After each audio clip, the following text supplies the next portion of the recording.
An editorial says, and when I think of editorial, I'm thinking of like someone is going out and like talking about how this politics, like this policy is wrong, or this politician is good, or letters from the editor, right?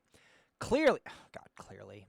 Whenever I say clearly, it's like, hey, can you pound the table harder?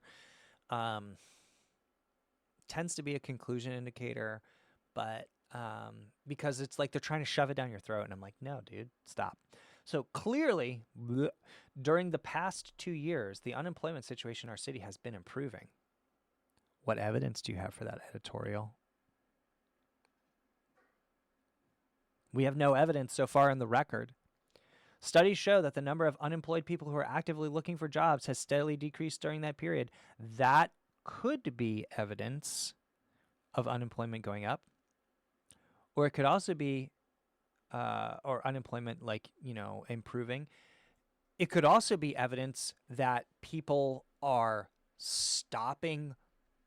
They have stopped looking for jobs because there's literally nothing that they can do. Studies, what are they showing? Unemployed people who are actively looking for jobs. What if there's a whole bunch of unemployed people who are not actively looking for jobs? What if that has just grown and grown and grown, and they're like, oh my God, there's nothing, so there's no bother even looking. So unemployment's actually terrible. Yeah. Always push back on the argument's conclusion. That's your job. The editorial's reasoning is most vulnerable to criticism on the grounds that so this is a flaw question. It's asking you, like, hey, point out how the argument argued incorrectly. What did it do that was wrong? So you're accusing it of you're accusing it of committing a crime, right? Of the argument. So what crime did the argument commit?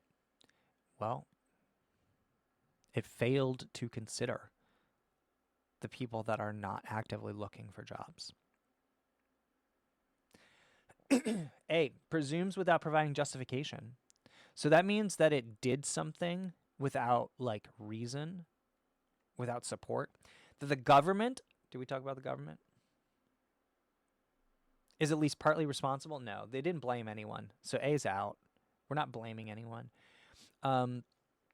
B, relies on data from a period that is too short to justify an inference about a general trend.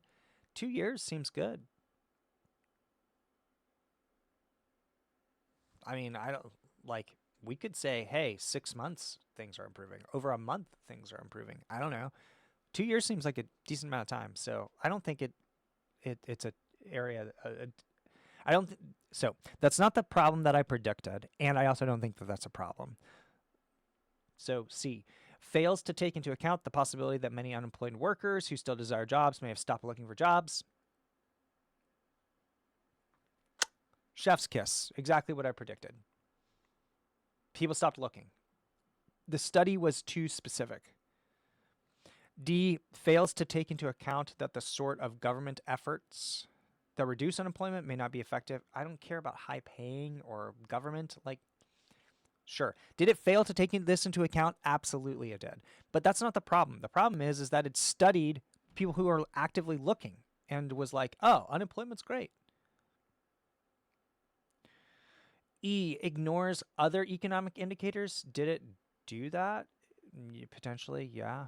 Which may not have improved. But I don't care about that. This is the only thing I care about is unemployment, because that's what the entire argument's about. So C, did it fail to take into account people who stopped looking? Yes.